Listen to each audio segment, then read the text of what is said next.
Hello everyone, welcome to the Officers IAS, and today we'll be learning about the interior of the earth, which is the chapter number 3 in the class 11th geography NCERT. Almost all of what जो भी मैं पढ़ाने जाऊँगा अधिकतर most of it has been taken from the NCERT. मैं पढ़ाने के बाद आपको दिखा भी दूंगा और my whole purpose to stress you, to teach you from the NCERT is because only this can get you the selection, nobody else can. Nobody else can, and no other source can. Your source, which I recommend, are the NCERTs, one newspaper every day, and आपको syllabus पता होना चाहिए. And NCERT syllabus and the official budget आता है, economic survey आता है, जो monthly magazines will help you write the mains answer. तो जैसे अगर आपको syllabus पता है, you know about the PDS syllabus में mention है, public distribution scheme, and MNREGA भी mention है, because MNREGA is again a scheme for the vulnerable section of the people, which is also mentioned in the syllabus. तो जैसे ही आज अखबार में आया था मनरेगा के पेमेंट्स के लिए, तो उसमें एक चीज़ मेंशन थी कि एक स्टडी हुई है जिसमें आधार सरकार ने कर दिया है कि जिनके आधार कनेक्टेड है only those people will get the उन आधार बेस्ड पेमेंट सिस्टम कर दिया है कि जिनके आधार कार्ड कनेक्टेड है उन्हीं को पेमेंट होगा. तो स्टडी ने फाउंड करा कि ऐसा कोई सिग्निफिकेंट बेनिफिट नहीं मिल रहा है आधार से कनेक्ट करके करीबन 36 जो पेमेंट थे within 36% of the payments were done within 7 days when it was not connected to the Aadhaar. While उसमें थोड़ा बहुत डिफरेंस आया, इसलिए बोला कि सिग्निफिकेंट डिफरेंस नहीं आया, सिर्फ 39% का वो हुआ.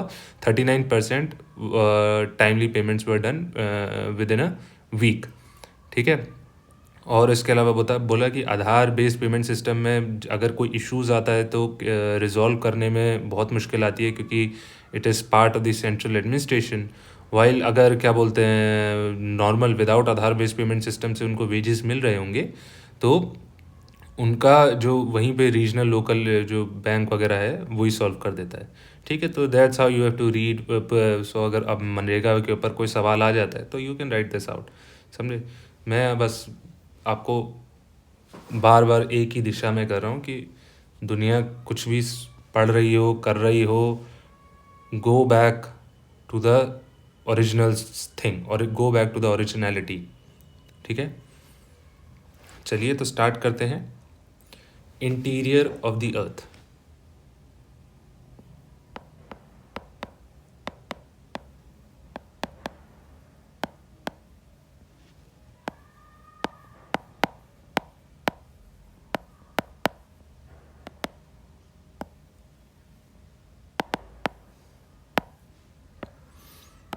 ना इंटीरियर ऑफ द अर्थ को आप ऐसे समझो, अर्थ को समझो बॉडी यानी शरीर अपना, और इंटीरियर मतलब शरीर के अंदर का पार्ट.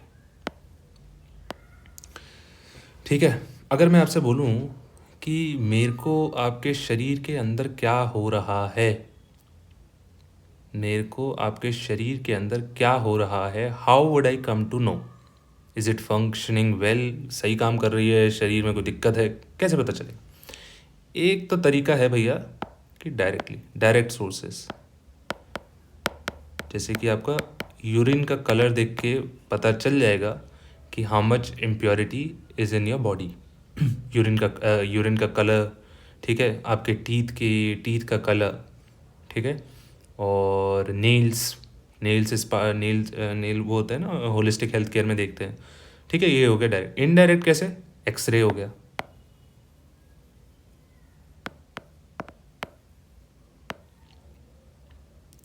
एक्सरे हो गया. ठीक है. और या फिर आपको बुखार हो गया तो आपको पता चल जाएगा कि पैथोजन का अटैक है हुआ है, आपकी इम्यूनिटी कम है. ठीक है. Similarly when we want to know about the interior of the earth is slightly different in the body का टेम्परेचर पता ही है आपको, नॉर्मली रहता है. लेकिन अर्थ में क्या होता है, जैसे जैसे हम नीचे जाते रहते हैं ना, टेम्परेचर भी बढ़ता है और प्रेशर भी बढ़ता है. टेम्परेचर और प्रेशर दोनों बढ़ते हैं. आपने कभी उनको देखा है जो पानी के अंदर जो डाइव मारते हैं. ठीक है. जो डाइवर्स होते हैं, तो they wear special kind of suits because जैसे जैसे हम पानी के अंदर भी जाते हैं, जो पानी का ऊपर का सतह का ब्लॉक है, दैट इज़ समझो कि वो जितना नीचे जाएंगे उतना ऊपर का डिस्टेंस बढ़ता जाएगा और उतना ही उनके ऊपर सर के ऊपर भार, तो प्रेशर भी बढ़ता है, टेम्परेचर भी बढ़ता है। तो इस वजह से we can not go much deep, इस वजह से हम ज़्यादा डीप नहीं जा सकते, ज़्यादा डीप नहीं जा सकते। तो most of the times we have to rely on the indirect sources, indirect sources. तो हम लेकिन जा सकते हैं, कितना कितना जा सकते हैं भाई? जो ड्रिलिंग प्रोजेक्ट्स हैं, सबसे जो डीपेस्ट ड्रिलिंग प्रोजेक्ट है वो है Kola peninsula which is in Arctic.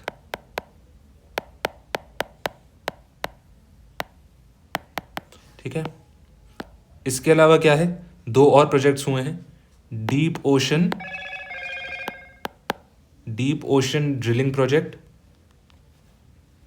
And integrated ocean drilling project. क्या क्या है? Deep ocean drilling project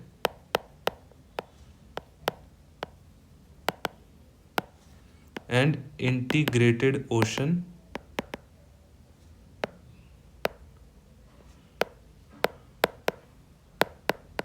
drilling project. ठीक है भाई, यहाँ तक कोई दिक्कत? सही है। तो ये किसके थ्रू पता चल रहा है? माइनिंग मतलब आप कोई चीज़ निकाल रहे हो अंदर से बाहर, you can take out that material and sent it to the laboratory, so that becomes a direct source. You can directly touch that material. Number 1। ठीक है, डायरेक्ट सोर्सेज की अगर हम बात करें, एक हो गया माइनिंग और एक आपका क्या हुआ? Volcanic eruption. वॉल्केनो इरप्ट हुआ, अंदर से उसने बहुत सारे मटेरियल्स भेजे, पायरोक्लास्टिक मटेरियल भेजा, अंदर में क्या बोलते हैं गैसेस भेजी, ठीक है, मैग्मा भेजा। सही है। तो इन सब मटेरियल्स को again you can send it to the laboratory and do the analysis. So this is also one direct source. ठीक है भाई। अब आते हैं इनडायरेक्ट सोर्सेज पे।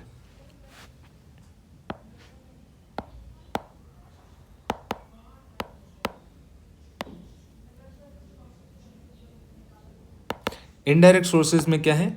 नंबर 1, मीटियोर्स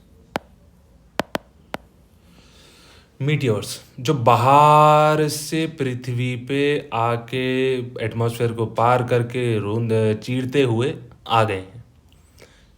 हमने पिछले चैप्टर में पढ़ा था कि जब सब कुछ फॉर्म हो रहा था, स्टार फॉर्मेशन हो रहा था, स्टार्स हो रहे थे, प्लैनेट बन रहे थे, सब कुछ बन रहे थे, तो ultimately everything formed from the same material, right? उसी तरीके से मीटियोर्स के अंदर जो मटेरियल है दैट इज आइदर सेम और similar to that of the material of the earth, ठीक है। तो इस वजह से meteor is an indirect source to know about the interior of the earth. इसके अलावा क्या क्या है? ग्रेविटेशन, मैग्नेटिक फील्ड,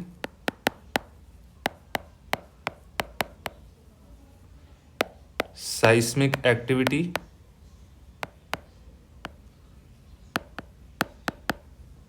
और earthquakes।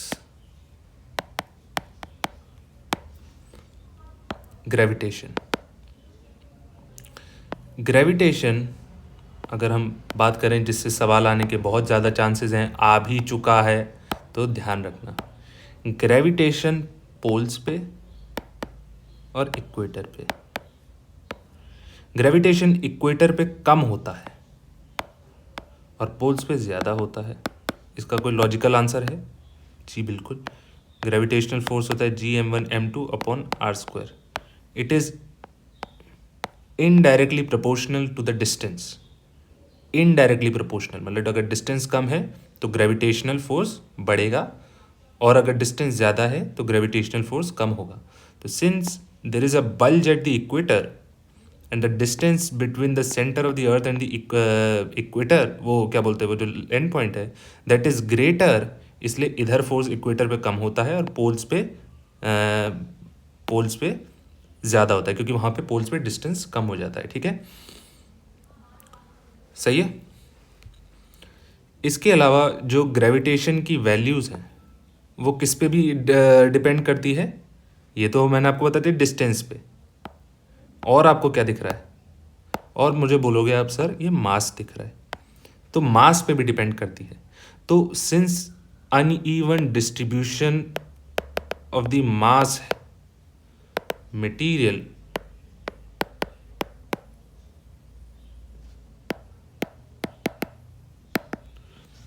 वो भी इस ग्रेविटी की वैल्यू को अफेक्ट करता है। ठीक है ना, और भी बहुत सारी चीज़ें होती हैं। तो अगर सपोज करो कोई जगह पे you expected gravity to be normal, ठीक है, आपने कोई वैल्यू एक्सपेक्ट करी, लेकिन if it doesn't come out that is called as gravity anomaly. Anomaly मतलब कुछ एक्सेप्शन है वहाँ पे, कुछ अनोमली मतलब कुछ अलग ही हो रहा है, एक्सपेक्टेशन से हट के कुछ हुआ। ठीक है ना, और आपको मैंने क्या बता दिया, मैग्नेटिक फील्ड या फिर magnetic service. You know that core में कौन सी लेयर होती है, निफे लेयर। फे क्या है इधर, iron, iron and liquid core है। ठीक है, तो मैग्नेटिक फील्ड और surveys is also one indirect method to ascertain the interior of the earth. ठीक है, और लास्ट क्या हो गई, साइस्मिक एक्टिविटी यानी कि अर्थक्वेक। ठीक है, अब आगे अर्थक्वेक के बारे में हम लोग पढ़ेंगे।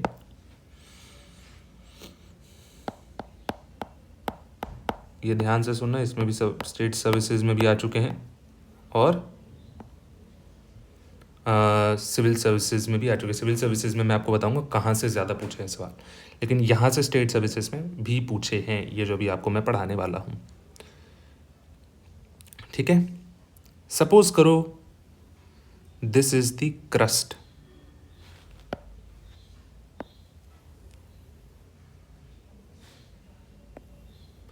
This is the crust, crust है। ठीक है, क्या होंगे, पत्थर होंगे,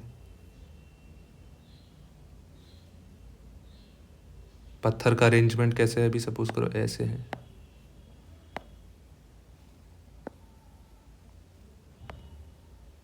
ठीक है, अब क्या होता है, दो पत्थरों के बीच में फॉल्ट लाइन क्रिएट हो जाती है, या फिर फॉल्ट जैसे कहते हैं ना,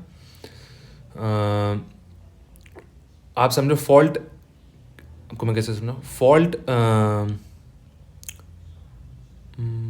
जैसे अगर व्यक्ति के कॉन्टेक्स्ट में बताऊं, तो अगर किसी व्यक्ति में भी कोई कमियां हैं, कोई खामियां हैं, कोई फॉल्ट है उसके पार्ट पे, कोई उसके पार्ट पे फॉल्ट है, जैसे शिपिंग में होता है कि मैन मेड एरर्स ज़्यादा होते हैं, तो अगर चीफ इंजीनियर के पार्ट पे कोई फॉल्ट है या फिर कैप्टन के पार्ट पे कोई फॉल्ट है, तो शिप कैन सिंक। उसी तरह अगर पत्थरों के बीच में एक फॉल्ट लाइन है, तो वहाँ से क्या होती है, एनर्जी रिलीज़ हो जाती है, और यही एनर्जी तहस नहस करती है। जिस पॉइंट पे वो रिलीज होती है अंदर, पृथ्वी के अंदर, उसको क्या बोलते हैं हम, फोकस और हाइपोसेंटर। एक ही चीज़ के दो दो नाम हैं, फोकस और हाइपोसेंटर। अब सपोज करो दिस इज द फोकस और द हाइपोसेंटर। ठीक है, now the point directly lying above the focus और the hypocentre on the surface of the earth, इस पॉइंट को क्या बोलेंगे, एपीसेंटर। तो एपीसेंटर कहाँ होता है, सरफेस पे, अंदर नहीं होता है। जी, यहाँ तक पढ़ लिया, कोई दिक्कत नहीं होनी चाहिए।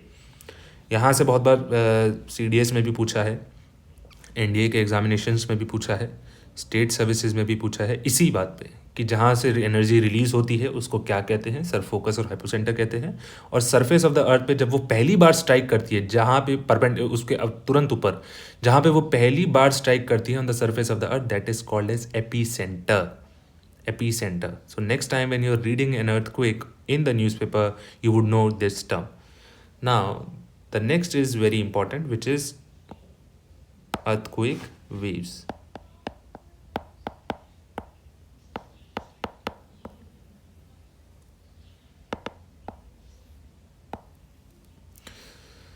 आपने मुझसे सवाल किया सर, ठीक है मैंने मान लिया, एंड वो फॉल्ट लाइन क्रिएट हुई क्रिस्टल रॉक्स में, एनर्जी रिलीज हुई। सवाल अगर क्या होगा, सर एनर्जी किस फॉर्म में रिलीज हुई? एनर्जी किस फॉर्म में रिलीज हुई? घोड़े की फॉर्म में रिलीज हुई, बंदर की फॉर्म में रिलीज हुई, किसकी फॉर्म में रिलीज हुई? रिपल्स की फॉर्म में रिलीज हुई, किसकी फॉर्म में रिलीज हुई? तो पहला तो ये है कि वेव्स की फॉर्म में रिलीज हुई अर्थक्वेक वाली एनर्जी। ठीक है, energy is released in the form of the waves. ठीक है, दूसरा सवाल, सर क्या मैं इसको देख सकता हूँ, पकड़ सकता हूँ? कैसे देखूँ सर? आपको कैसे पता, आपने कैसे बता दिया सर इधर वेव्स में रिलीज हो रही है? आप कोई अंतर्यामी हो? मैं बोलूँगा भाई मेरे पास साइस्मोग्राफ है।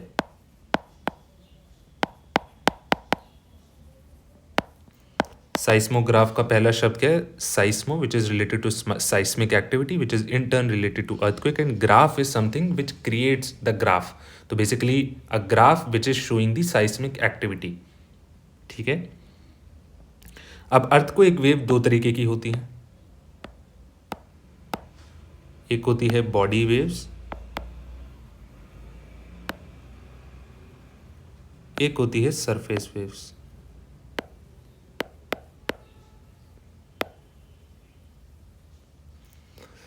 Body waves.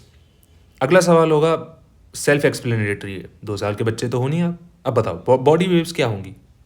जो बॉडी के अंदर होंगी। सरफेस वेव्स क्या होंगी? जो सरफेस पे होंगी।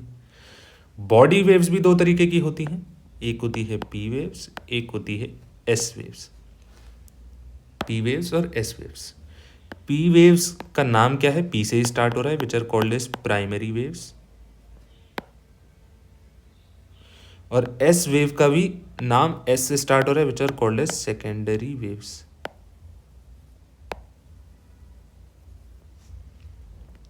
प्राइमरी वेव्स, फिर से नाम से पता चल रहा है शायद, प्राइमरी, प्राइमरी जैसे क्लासेस होती है ना, प्राइमरी क्लासेस, प्राइमरी मतलब पहले, सबसे पहले। ठीक है, तो अभी हम तो प्राइमरी हो गया सबसे पहले। ठीक है, तो प्राइमरी वेव्स जो होती हैं ये सबसे पहले सरफेस पे पहुंचती हैं, फर्स्ट वन टू रीच। ठीक है, अभी इतना ध्यान रखो। सरफेस वेव क्या होती हैं? यही बॉडी वेव, यही body wave, this is the surface. Surface पे पत्थर वत्थर हैं कुछ, ठीक है, ये रहे पत्थर। यही बॉडी वेव जब सरफेस पे पड़े हुए पत्थरों से या रॉक से इंटरैक्ट करती हैं तो these are called as surface waves. पत्थर हो गए, मटेरियल हो गया, कुछ भी हो गया। ठीक है, अब इनकी स्पीड, ठीक है, कोई भी चीज़ आ रही है, देखो पहले एनर्जी रिलीज हुई, एनर्जी किस फॉर्म में रिलीज हुई? वेव्स की फॉर्म में रिलीज हुई। ठीक है, अंदर दो तरीके की वेव्स हो गई, body waves, surface waves. Body waves शरीर के अंदर, उसमें पी और एस वेव्स, ऊपर गई, इंटरैक्ट करी पत्थरों वगैरह से, सरफेस वेव्स बन गई। अब अगला है सवाल, सर वो सही है, मैं मान लिया सरफेस वेव्स आ गई, अब जैसे ही आई सर मैं भाग जाऊँ, कितना समय है मेरे पास भागने के लिए? तो मैं बोलूँगा कि वो उसकी स्पीड पे डिपेंड करेगा, कितनी तेज़ी से आ रही हैं, कितनी तेज़ी से आ रही हैं, और वो डिपेंड करेगा आपके मटेरियल पर। जितना ज़्यादा मटेरियल डेंस उतनी स्पीड बढ़ जाती है। The denser the material the faster the surface waves travel. ठीक है भाई, यहाँ तक समझ में आ गया? अब क्या है, चलो अब धीरे धीरे आगे बढ़ते हैं। ये जो पी वेव्स हैं, पी वेव्स की प्रॉपर्टी क्या क्या है? P waves are similar to the sound waves. Sound waves में प्रोपोगेशन कैसे होता है? ऐसे।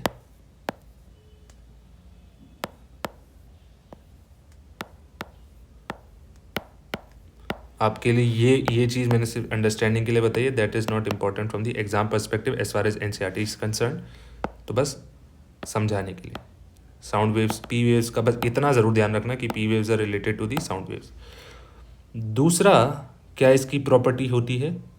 ये पी वेव्स सॉलिड से भी जा सकती हैं, लिक्विड से भी और गैसेस से भी। वहीं पे उसकी जो बहन थी एस वेव्स, वो सिर्फ सॉलिड से। ठीक है भाई, यहाँ तक कोई दिक्कत नहीं होनी चाहिए। ठीक है, अब अंदर क्या होता है, वेव्स हैं, वेव्स में रिफ्लेक्शन भी होता है और रिफ्रैक्शन भी होता है। रिफ्लेक्शन में रिबाउंड हो जाती हैं, रिफ्रैक्शन में भी डायरेक्शन चेंज कर लेती हैं। तो इनकी डायरेक्शन चेंज भी किस में आ जाता है, साइस्मोग्राफ में।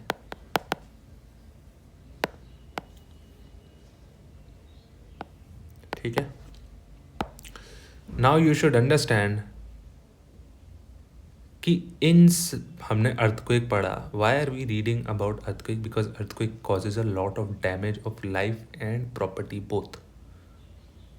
तो कौन सी ऐसी वेव्स हैं जो सबसे ज़्यादा डैमेज करती हैं? Is that P wave, is that S wave?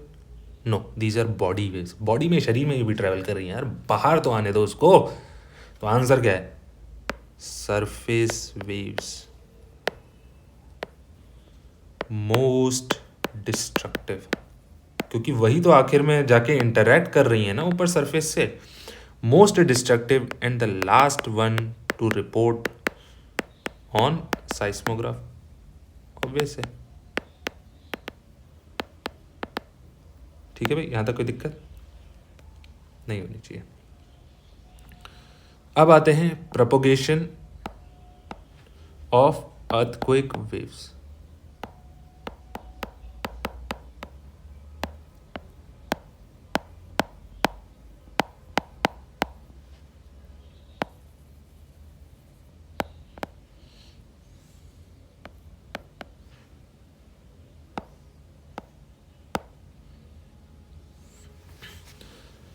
तो इसमें याद रखना कि जो पी वेव्स होती हैं,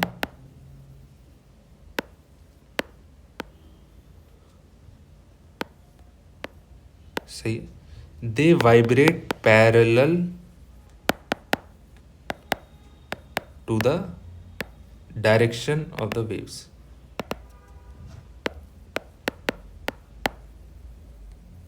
पैरेलल,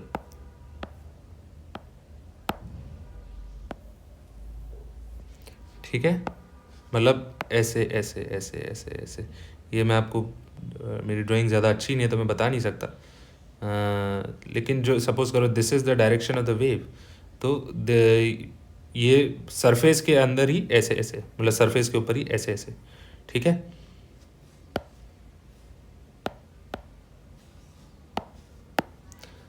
और जो आपकी सरफेस वेव्स होती हैं,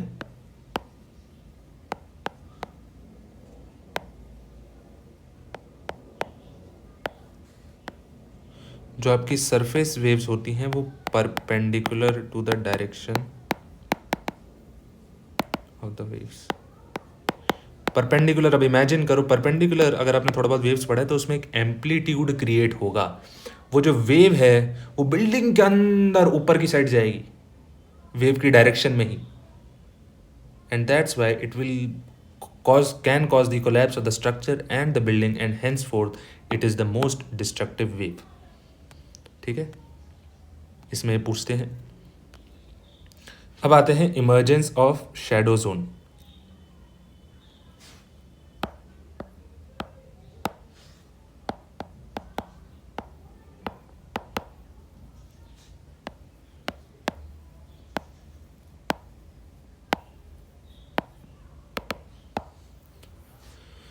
शैडो जोन, पेड़ के नीचे छांव में बैठे हो, क्या है, शैडो।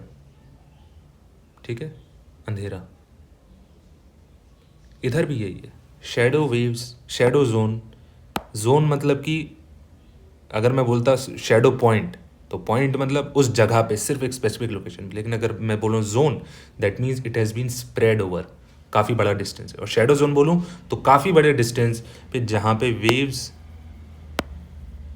रिकॉर्ड नहीं होती है। ठीक है भाई, इसमें हम पी और एस वेव की ही बात करेंगे। पी और एस वेव की, सरफेस वेव की तो बात करने का कोई तुक ही नहीं बैठता। ठीक है, तो मैं आपको पहले डायग्राम बना देता हूँ। सपोज करो this is the earth and this is the core. ठीक है, और कोर का जो कोर है, ये सपोज करो ये आउटर कोर है, ये इनर कोर है। आउटर कोर क्या होता है? Liquid iron. सही है। एंड सपोज करो यहाँ से यही आपका फोकस है या फिर हाइपोसेंटर है। ठीक है, तो ये रही आपकी पी वेव। यहाँ तक आई, यहाँ तक आई, यहाँ तक आई। ठीक है, उसके बाद अंदर गई। अंदर क्या था? रिफ्रैक्शन हुआ ना, रिफ्रैक्शन हुआ। ठीक है, और फिर यहाँ चली गई। सही है, यहाँ गई, यहाँ गई, यहाँ गई, यहाँ गई। मुझे ड्राइंग के लिए माफ़ करना, इसमें ड्राइंग बनाना वैसे भी बहुत मुश्किल है। ठीक है, फिर यहाँ चली गई, तो इधर इधर इधर आई।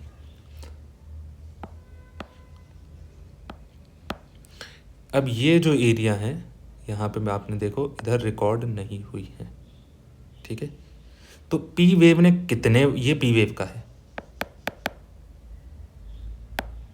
पी वेव ने अंदर कोर से क्यों ट्रैवल कर गई? आपका आंसर होगा क्योंकि सर वो सॉलिड, लिक्विड और गैस तीनों से ट्रैवल कर सकती है, इसलिए कोर से भी चली गई, क्योंकि कोर में आउटर लिक्विड कोर होता है। ठीक है, इसलिए पहुंच गई। इसने कितने शेडो जोन बनाए? Number of shadow zones are 2। अब इसमें एंगल इंपॉर्टेंट है, तो 105 डिग्री ये, 145 डिग्री ये, सिमिलरली 145 डिग्री और 105 डिग्री। तो अगर मैं आपसे सवाल करूं कि the P waves are not recorded between 105 degree and between 145 degrees, तो what will be your answer?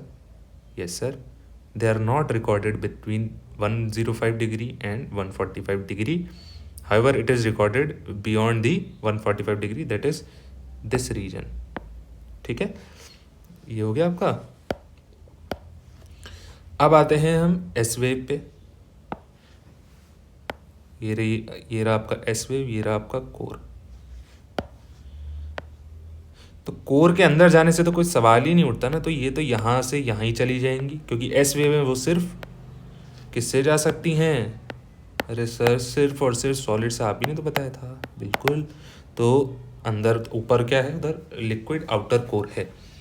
तो इसमें एक बहुत वास्ट, ये 105 डिग्री, ये 105 डिग्री, इसमें शेडो जोन तो एक ही बना, लेकिन इसका area of shadow zone is bigger than the area of shadow zone of the P wave. ठीक है, तो अगर मैं आपसे बोलूं, अगर ऑप्शन आ जाए यू सिविल सर्विसेज में कि the shadow zone of S wave is much larger than that of the P waves, तो आपका आंसर क्या होगा? बिल्कुल। ठीक है, और अगर मैं आपको स्टेटिस्टिकली बोलूं, जो कि पूछ सकते हैं सिविल सर्विसेज में, तो this region is almost 40% of the Earth's surface, which means if there is an earthquake,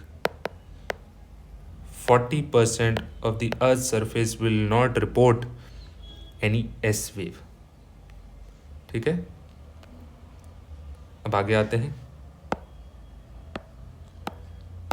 types of earthquakes.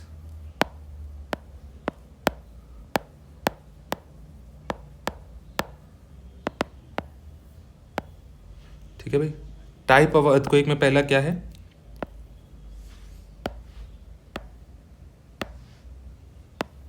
Tectonic earthquakes.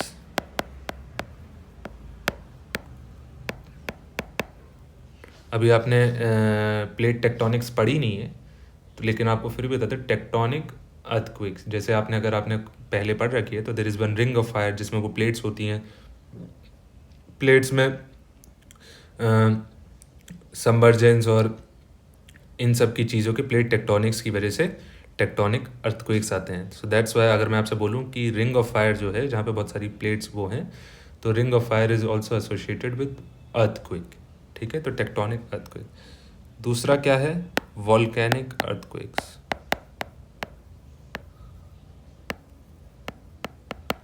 लेकिन ये जो वॉल्केनिक अर्थक्वेक है हर जगह नहीं, जहाँ पे ऐसा नहीं है कि इनएक्टिव वॉल्केनो के नीचे हो जाएगा, तो सिर्फ और सिर्फ एक्टिव वॉल्केनोस में। ठीक है, यहाँ तक कोई दिक्कत नहीं। तीसरा क्या है, कोलैप्स अर्थक्वेक। अभी आसाम में रैट होल माइनिंग चल रही है कि नहीं चल रही है? रैट होल माइनिंग चल रही है ना, तो कई बार इन्हीं ऐसे ही माइनिंग एरियाज में रूफ कोलैप्स हो जाती है, तो which can create an earthquake which is called as collapse earthquake. अगला क्या है, एक्सप्लोजन अर्थक्वेक।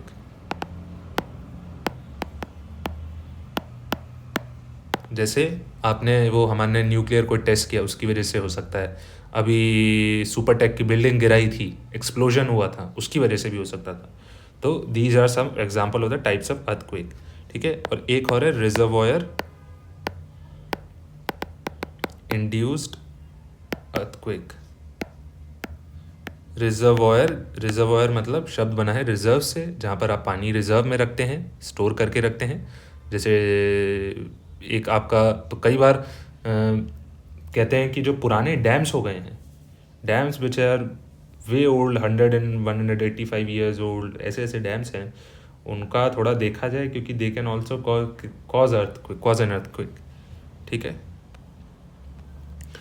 यहाँ तक बहुत ठीक है। यहाँ तक we should know as the, जैसे कहते हैं ना कि out of curiosity and out of the knowledge we get, we should be knowing about each and everything. But as administrators, what we will be more concerned about, especially ICE officers, effects of earthquake कि जो ऊपर दिख रहा है। जैसे अभी कहीं पे लैंडस्लाइड हुई थी, तो वहाँ की कलेक्टर पहुँच गई थी देखने के लिए। ठीक है, तो इफेक्ट्स ऑफ अर्थक्वेक क्या क्या होंगे, क्या क्या हो सकता है? ग्राउंड शेक हो सकता है, बिल्कुल, इससे ऑब्वियस तो कुछ है ही नहीं। ठीक है, लैंडस्लाइड्स हो सकती हैं। ठीक है, तीसरा क्या है, सॉइल लिक्विफैक्शन, मैं भी बताऊंगा क्या होता है। ठीक है, ग्राउंड लर्चिंग, एवलांचेस,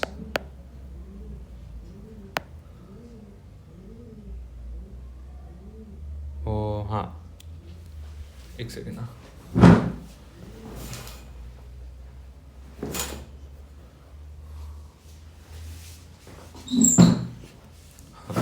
तो ground shaking, landslide, soil liquefaction, ground lurching और एवलांचेस। एवलांचेस में क्या होता है, rapid movement of a material, rapid movement of a material. जैसे आपने वो देखा है ना,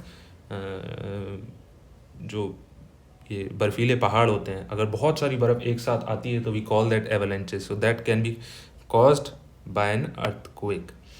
ठीक है, सॉइल लिक्विफेक्शन में क्या होता है, सॉइल क्या होता है, सॉइल पार्टिकल्स दे आर, उनमें आपस में होल्ड रहते हैं, जुड़े रहते हैं, because of the roots hold the soil particles together. But when I am saying soil liquefaction, liquefaction शब्द बन गया लिक्वी, विच मीन्स लिक्विड, तो सॉइल क्या है, ढिलढिला सा हो जाता है, ढीला सा हो जाता है। तो इफ जो सपोज करो देयर इज़ अ बिल्डिंग, और उसके नीचे जो सॉइल है वो ढिलढिला सा हो गया, तो बिल्डिंग भी होगी नहीं कि टेढ़ी मेढ़ी है, वो वहीं पे खड़ी रहेगी, बिकॉज बिल्डिंग नीड्स स्टेबल वो ना टू स्टैंड किसी चीज़ पे होने के लिए। सब में लैंडस्लाइड हो सकती है। ठीक है,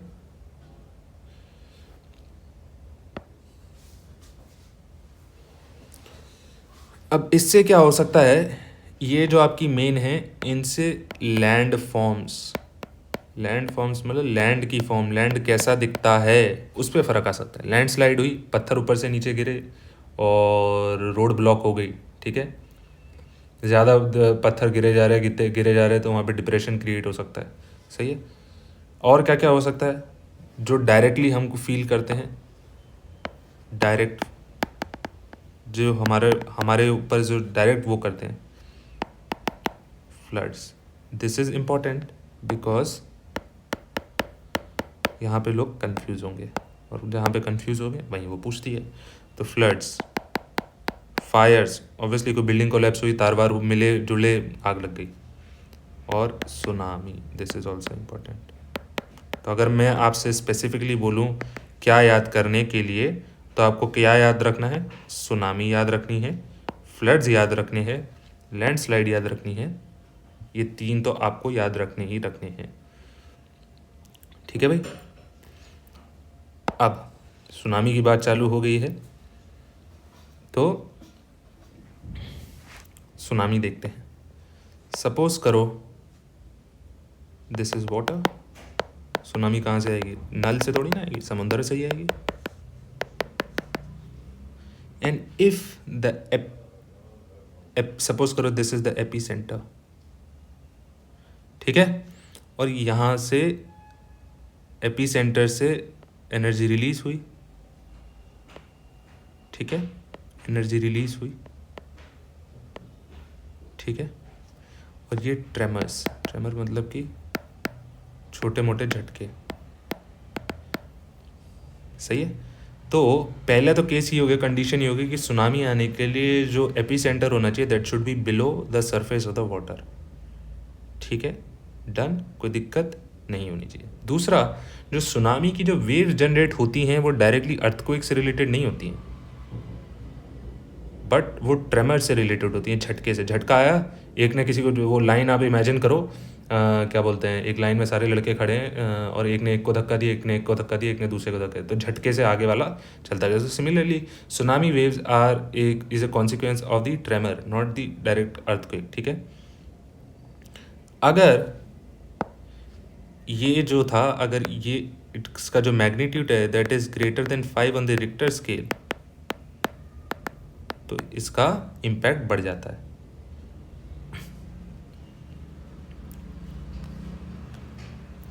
ठीक है। फ्रीक्वेंसी ऑफ अर्थक्वेक अकरेंसेस, समझ में आ गया?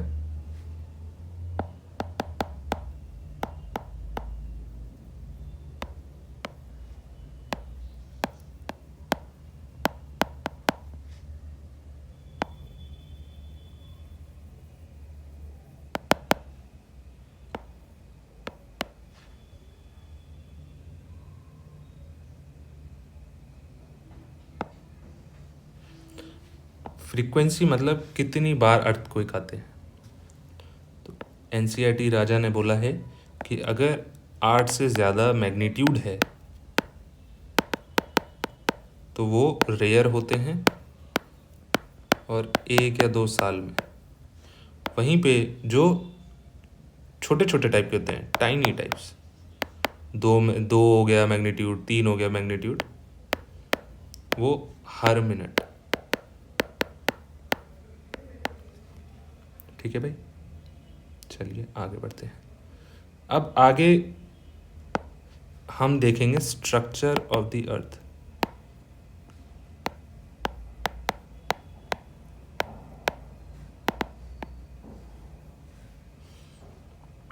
देयर इज 3 पार्ट्स,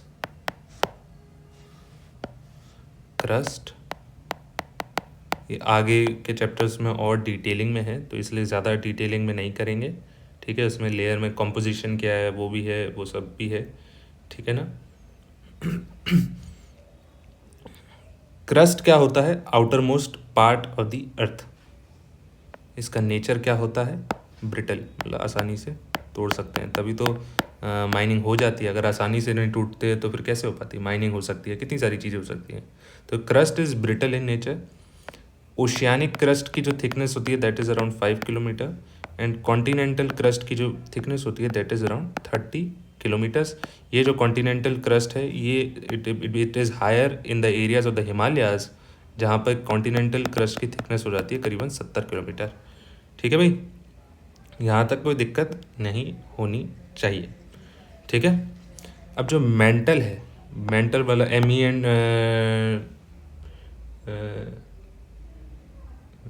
MENTAL में मेंटल गाली उसकी स्पेलिंग भूल गई। तो मेंटल कहाँ से कहाँ तक होता है? मोहो डिसकॉन्टिन्यूटी से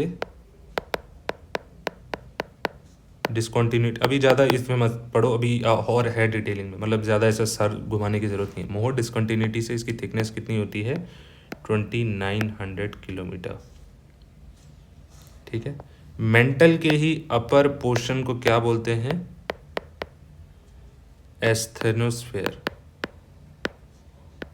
और इसका कहाँ से कहाँ तक होता है, 400 किलोमीटर तक, ठीक है। और यहीं से ही एस्थेनोस्फेयर से ही जो मैग्मा आता है इरप्शंस में, वॉल्केनिक इरप्शंस में, वो यहीं से आता है, एस्थेनोस्फेयर से, ठीक है ना भाई। और जो क्रस्ट है, क्रस्ट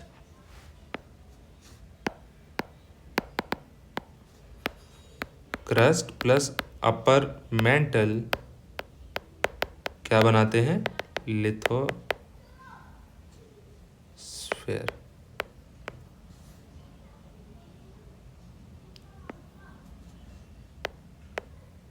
ठीक है। ये कहाँ तक होता है, 200 किलोमीटर तक। तो अगर मैं आपको वो बना के दूं, दिस इज क्रस्ट, समझो क्रस्ट है, ये कहाँ से कहाँ तक है, 0 से 100 किलोमीटर्स, ठीक है। यहाँ से लेकर ये आपका 2900 किलोमीटर तक क्या हो गई, मेंटल हो गया, ठीक है। अब 100 से लेकर अब यहाँ से ये आपका मेंटल का स्टार्ट हुआ और यहाँ पे ख़त्म हो गया, ये मोहो डिसकंटिन्यूटी है, ठीक है। अब ये वाला रीजन, ये सपोज करो ये 200 है, ठीक है। तो ये रीजन प्लस ये रीजन क्या हुआ, लिथोस्फेयर हुआ, ठीक है। और ये पूरा जो अपर पार्ट है मेंटल का, that is called as asthenosphere,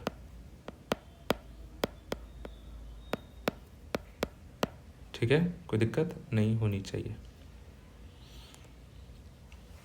और अगला क्या है हमारा, अगला है हमारा कोर,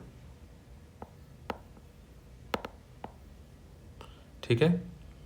कोर की कंपोजिशन क्या होता है, nife, nickel and iron, and its outer core is liquid in nature, तभी एस वेव नहीं ट्रेवल कर पाई थी, ठीक है। अब आगे बढ़ते हैं। अर्थक्वेक डन हो गया है, जो उसमें मैग्नीट्यूड वगैरह है वो हम बाद में करेंगे, ठीक है,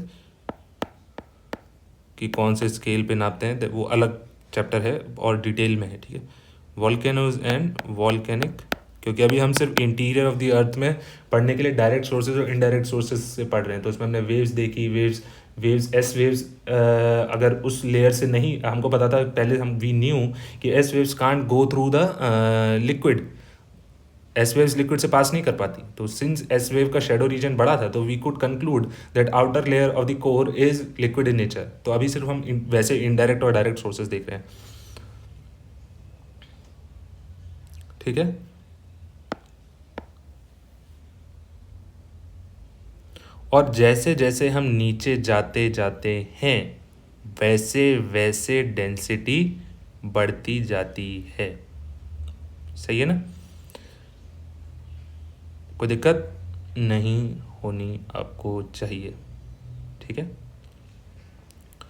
तो अगर हम वॉल्केनो की बात करें, वॉल्केनो की बात करें तो वॉल्केनो आपने कभी देखा है, न्यूज़ में देखा होगा कई बार वॉल्केनो इरप्शन होता है, तो कभी ध्यान से देखना।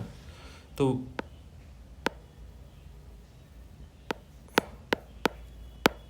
क्या क्या निकलता है, गैसेस निकलती हैं, बहुत सारी एशेज होती हैं, और molten rock material, indirect source,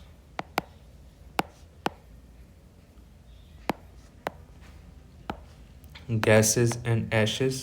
पिछले चैप्टर में हमने पढ़ा था the origin of the earth and evolution of the अर्थ में पहला स्टेप क्या था हमने, अगर मैं आपको रिवाइज कराऊं तो फर्स्ट स्टेप क्या था, लॉस ऑफ प्रीमॉर्डियल एटमॉस्फेयर,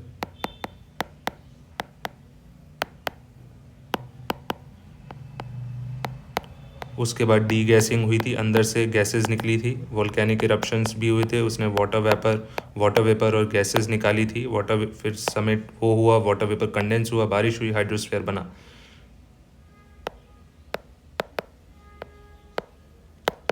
ठीक है। तो ये सब चीज़ें तो निकलती हैं। अब सवाल आपका होगा कि कहाँ से निकलती हैं, कहाँ से निकलती हैं। तो मैंने अभी आपको बताया था ना, एस्थेनोस्फेयर 0, 100 200 एंड 400। यहाँ से यहाँ तक क्रस्ट है, ये मेंटल का ही पार्ट है, एस्थेनोस्फेयर में से निकलती है। तो इसके अंदर जब तक वो मटेरियल है उसको हम बोलते हैं मोल्टन मैग्मा, और जब वो सरफेस पे आ जाता है, जब वो सरफेस पे आ जाता है तब हम उसके बोलते हैं लावा। क्या बोलते हैं? लावा। आपने कभी वो खाया है चोको लावा केक? तो चोको लावा केक में आपको जो चोको बेसिकली जो चोको लावा केक में जो वो लिक्विड सा वो बाहर की साइड निकला होता है ना, that's why we are calling it choco lava. अगर वो अंदर ही होता तो we could have called it choco magma. ठीक है, यहाँ तो कोई दिक्कत नहीं होनी चाहिए। ठीक है, और क्या क्या ये पूछा गया है सवाल, तो इसलिए मैं आपको बता देता हूँ और क्या क्या मटेरियल निकलते हैं।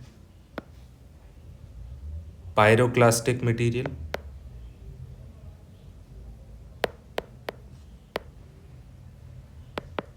Nitrogen related gases, sulphur, chlorine, hydrogen and argon. ठीक है, याद रखना। और ये तो आपको याद रहेगा, नाइट्रोजन, सल्फर, क्लोरीन और आर्गन भी याद रखना। अब वॉल्केनिक, ये तो हो गया वॉल्केनो। वॉल्केनिक लैंडफॉर्म्स की अगर हम बात करें,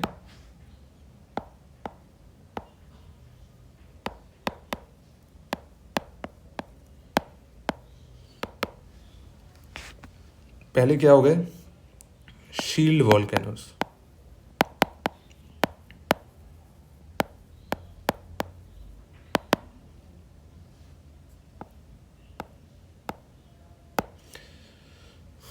तो शील्ड वॉल्केनोस सबसे ज़्यादा अगर अर्थ पे हैं, ठीक है ना, सबसे ज़्यादा अगर अर्थ पे हैं तो ये शील्ड वॉल्केनोस हैं।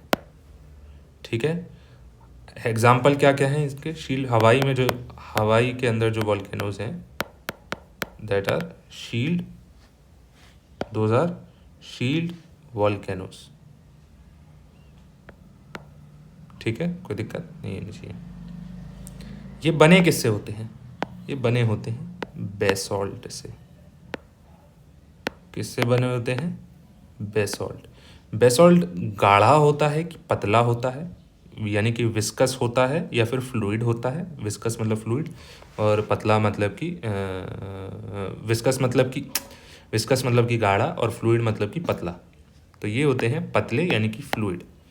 पतली चीज़ ज़्यादा डिस्टेंस तक ट्रैवल कर सकती है, ज़्यादा डिस्टेंस तक ट्रैवल कर सकती है, और इसी वजह से ये जो वॉल्केनो होते हैं ये स्टीप नहीं होते हैं। स्टीप मतलब जैसे ये हुआ स्टीप और ये हुआ वैसे normal, this is called steep, है ना। तो इसमें क्या होगा, गया और सॉलिडिफाई हो गया। इसमें क्या, लार्ज डिस्टेंस तक उसने ट्रैवल किया, since basalt is very fluid. ठीक है, ये जनरली वॉयलेंट नहीं होते हैं, लेकिन अगर पानी अंदर चला जाए तो they become water, oh they become, तो दे बिकम वॉयलेंट। ठीक है, कोई दिक्कत नहीं, आगे बढ़ते हैं।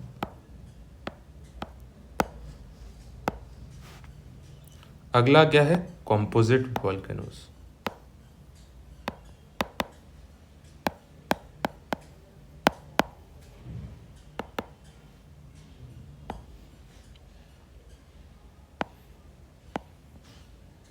कॉम्पोजिट मतलब कि एक नहीं बहुत सारे। तो ये एक्सप्लोजिव होते हैं जनरली, ठीक है, और इसके अंदर बेसॉल्ट से बन के नहीं होता है, ये बेसॉल्ट से नहीं बना होता है। इसके अंदर जो लावा होता है वो थोड़ा और गाढ़ा होता है।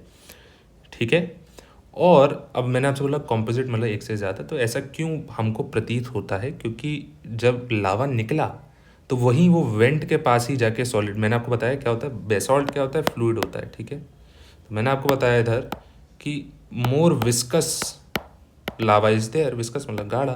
तो सपोज करो दिस इज द वेंट, यहीं से क्या, since being viscous, since being गाढ़ा, तो वहीं पे वो सॉलिडिफाई हो जाएगा। फिर धीरे धीरे क्या होगा, अलग से एक लेयर्स बन जाती हैं। सो यू इट सीम्स कि ये वेंट की अलग अलग लेयर्स बन जाती हैं, तो इट सीम्स काइंड ऑफ कि it is a composite volcano. आते हैं कैल्डेरा। ठीक है, कैल्डेरा कॉम्पोजिट तो होते हैं। Caldera is like bazooka. ठीक है, सबसे एक्सप्लोजिव।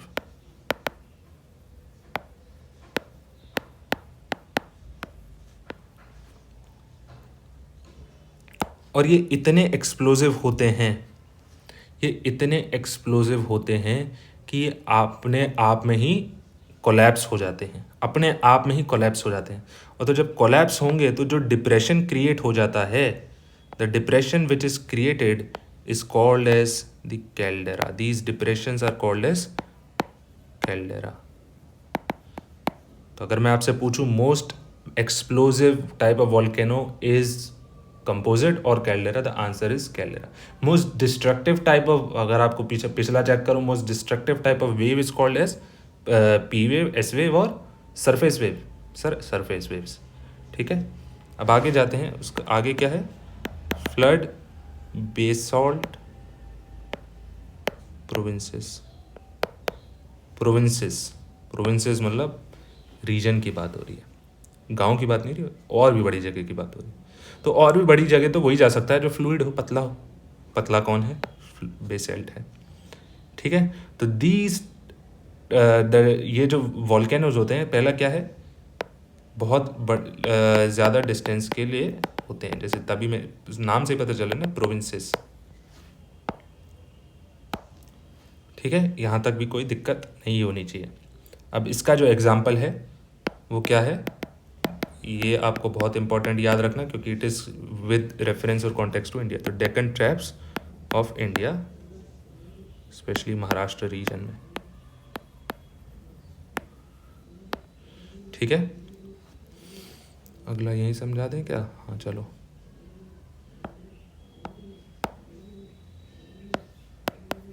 अगला क्या है इसमें आपका, मिड ओशन रिज वॉल्केनोस।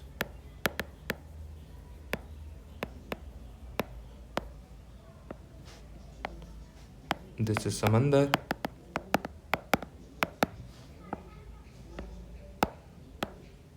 तो कहाँ बनेंगे ऐसे, मिड ओशन रिज वॉल्केनोस, समुंदर के बीच में। ठीक है, और इसका जो सेंट्रल पोर्शन है ना, ये पोर्शन, सेंट्रल पोर्शन, यहाँ पे क्या होते हैं, इरप्शंस। फिर वो आगे प्रेस कर दे, वो आगे पुश करते जाते हैं, न्यू रॉक फॉर्मेशन। तो ये आगे अभी आप उसमें पढ़ोगे, क्या बोलते हैं, सी फ्लोर स्प्रेडिंग में। अब ये जो वॉल्केनिक लैंडफॉर्म्स होते हैं,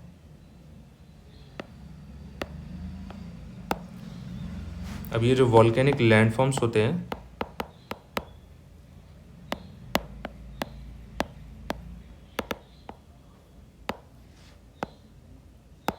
ये सपोज करो जो लावा है वो कई बार अंदर ही अंदर, समझे, let's take the example of kidney stones. Kidney stone में अपना खाना खाया, पच गया तो बाहर एक्सक्रीशन हो गया, नहीं पच पाया तो इट बिकम्स द स्टोन्स, मतलब शरीर के अंदर। तो वोल्केनिक लैंडफॉर्म्स भी दो तरीके के होते हैं, जो इंटीरियर में बनते हैं और एक्सटीरियर में बनते हैं। ठीक है, और जो एक्सटीरियर होते हैं उनको हम क्या बोलते हैं, वॉल्केनिक रॉक्स। क्या बोलते हैं, वॉल्केनिक रॉक्स।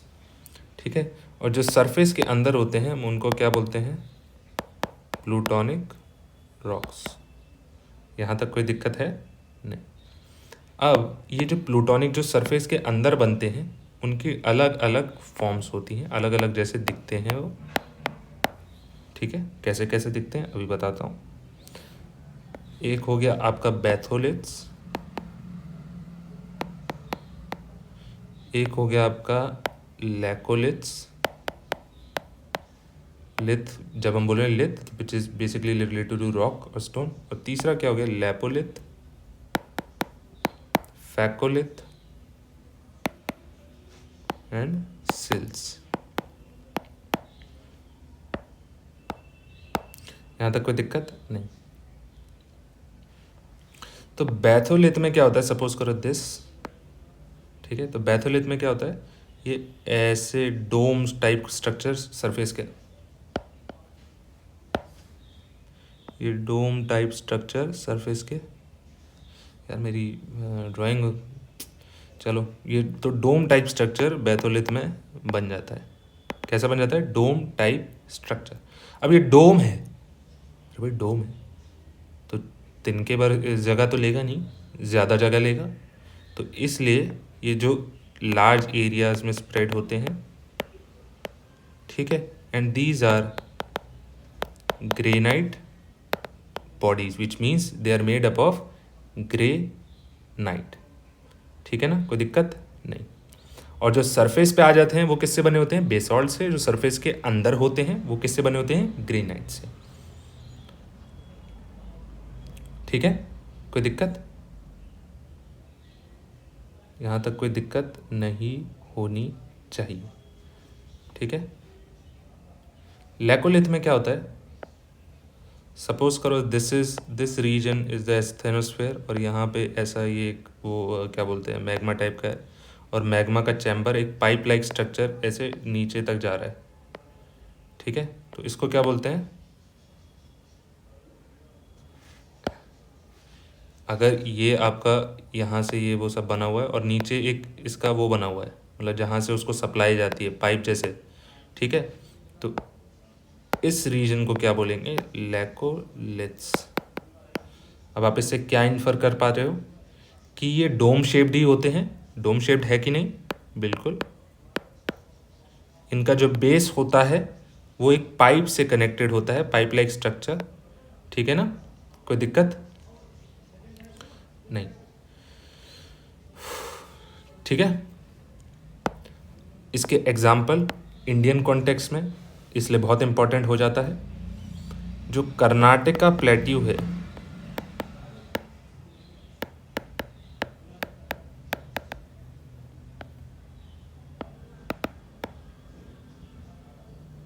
वहाँ पे हिल्स हैं,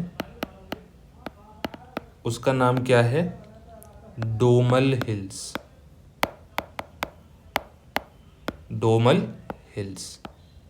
तो इन डोमल हिल्स पे इस बैथोलिथ के और लैकोलिथ के एग्जाम्पल मिलते हैं। अगर हम डेक्कन प्लेट्यू की बात करें, डेक्कन ट्रैप्स की बात करें, स्पेशली महाराष्ट्र की, तो उसमें क्या है, फ्लड बेसॉल्ट प्रोविंस। ठीक है, ये तो हो गया इन सब का। ठीक है, अगला क्या है, लैपोलिथ, फैकोलिथ एंड सिल्स।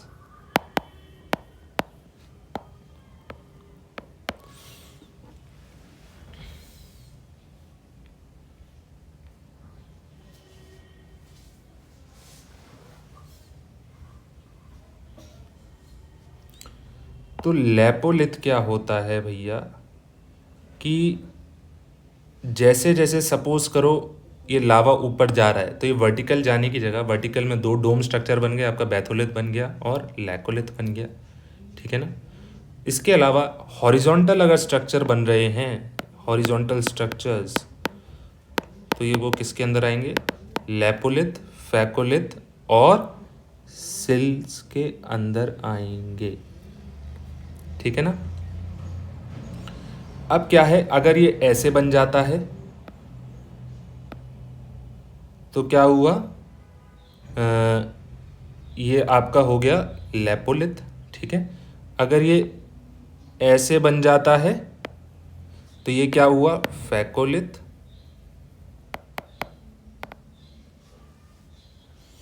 और अगर ये प्रॉपर ये हॉरिजॉन्टल स्ट्रक्चर हुआ, प्रॉपर स्टेट, तो क्या हो जाते हैं? सिल्स, सिल्स या फिर शीट्स। ठीक है, यानी कि अगर ये पतली है तो शीट होगी, थोड़ी सी मोटी है तो सिल हो जाएगी। ठीक है ना। और एक और है, मैं आपको पहले लिखवाना भूल गया था, उसका नाम है डाइक्स। ठीक है, डाइक्स में क्या होता है भैया कि सपोज करो this is the ground, this is the ground. ठीक है ना। तो सपोज करो जो लावा है, क्रैक्स जनरेट, जो क्रैक्स लैंड के अंदर थे वो जनरेट हुए, और जिसकी वजह से ये, पहली बात तो इंट्रूसिव है। ठीक है, तो क्रैक्स थे, क्रैक्स से धीरे धीरे वो ऊपर गया, क्रैक्स के सहारे रास्ता मिल गया क्योंकि क्रैक्स के थ्रू, और सॉलिडिफाई हो गया ऑलमोस्ट परपेंडिकुलर। ठीक है ना। तो इसको क्या बोलते हैं? डाइक। और since it is almost perpendicular to the ground, तो that's why it looks like a wall structure. कैसा दिखता है? दीवार जैसा।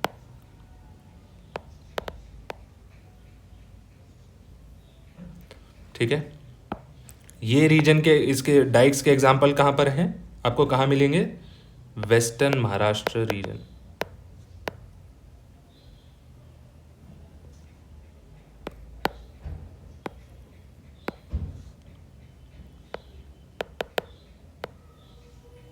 वेस्टर्न महाराष्ट्र।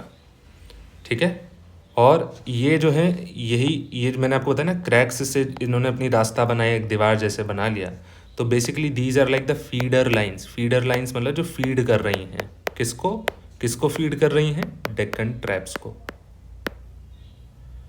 ठीक है, कोई दिक्कत नहीं।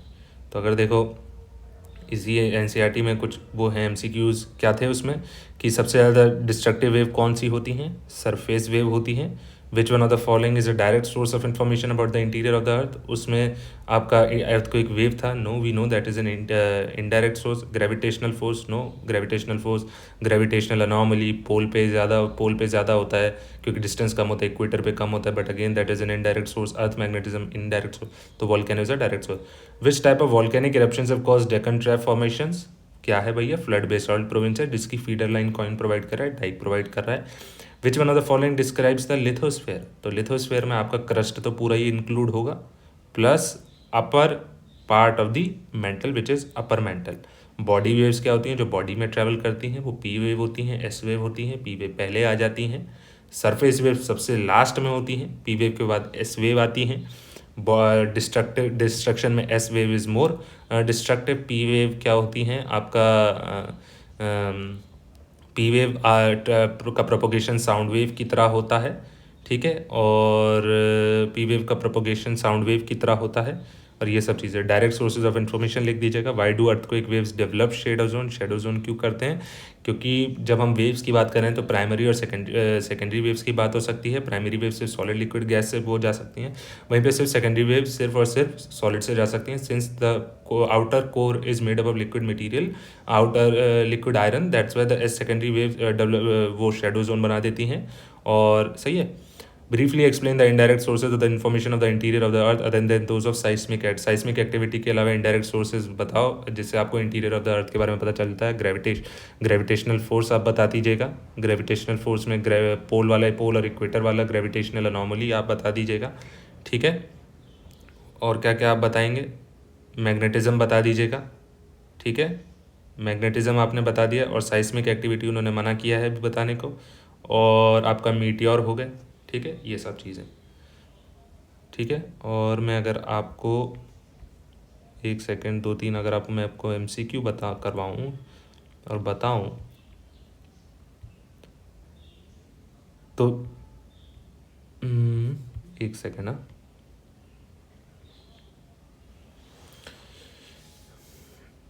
अभी अर्थक्वेक के बारे में और उसमें हम अच्छे से पढ़ेंगे कि वो मैग्नीट्यूड और वो कैसे होता है। तो अभी जैसे अगर आपको मैग्नीट्यूड नापना है तो वो मरकॉली स्केल पे, और अगर आपको इंटेंसिटी नापनी है तो मैग्नीट्यूड नापना है तो क्या बोलते हैं इस पे, रिक्टर स्केल पे, और इंटेंसिटी नापनी है तो मरकॉली स्केल पे। ठीक है, याद रखना इंटेंसिटी मरकॉली स्केल पे होती है। ठीक है ना। और अर्थक्वेक का magnitude is the measurement of energy released. Yes, magnitude of earthquake depends directly upon amplitude of an earthquake wave. ये भी सही है। Every integer on Richter scale shows a 100 times increase in energy release. Suppose करो 5 से 6 Richter scale mention है, 5 to 6। ठीक है ना।